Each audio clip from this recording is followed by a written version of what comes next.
The guy behind the Great Wave, he actually looked forward to growing old. Let's find out why as we look at 3 lessons we can take from the fascinating life of Kazuchika Hokusai.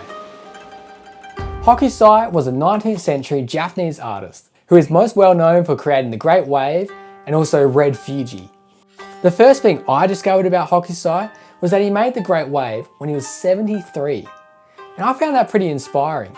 You see, we live in a world where we see talent and perfection and success all around us. And sometimes we don't see all the work that it takes to get there. Hokusai said that he started drawing from the age of 6, but he said everything that I drew before the age of 70 was not even worth looking at. Now, a lot of art historians would probably disagree with him there, but the point is, he was always growing and developing in his art. And it was in the latter years of his life that he created all the art that he's so well known for now. So the lesson I take from that is not everybody's born a prodigy, and we don't have to have it right now. But art is a journey that we can embrace, and we can be learning and growing and developing our skill all our life. And if we keep at it, who knows where it will go.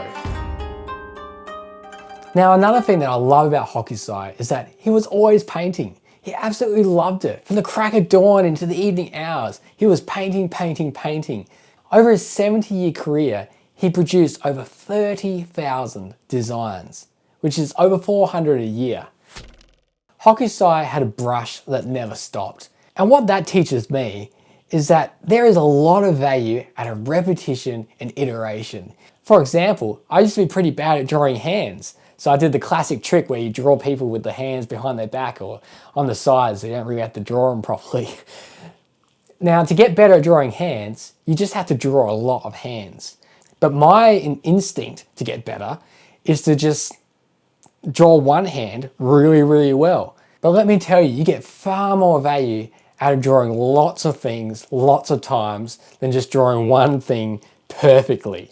Because let's be honest, it probably won't be perfect. When I look at Hokusai and the volume of work that he was outputting and the results that he got from that over his lifetime, it really encourages me to, hey, let go of perfection. That's down the track, but for now, let's just draw and draw and draw whenever we get the opportunity. In 1810, when Hokusai was 50, he was struck by lightning. And this actually marked a turning point in his career. It was like a wake-up call to him. And he started pushing the boundaries, experimenting, which led to some of these beautiful pictures that we have today. And it really reminds us that we don't get anywhere by staying in our safe zones. If there's one word that has hindered me in my art, it's the word perfection. Since I've been young, I've always seen myself as an artist. And therefore, when I go to create art, I feel like, well, this has to be good because I'm an artist. But we experience growth when we challenge ourselves, when we go where we can't do things. We need to get out there, not be afraid of that word perfection, not be afraid of creating ugly art while we're growing. We're developing artistic muscles and we're going to see results from that.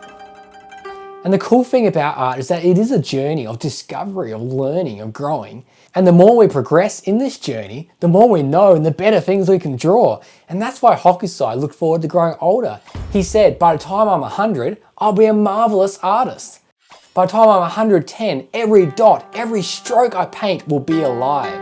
That's a great attitude to have, isn't it? To realize that the older we get, the more we're learning and growing, and the more we can implement that and create great art.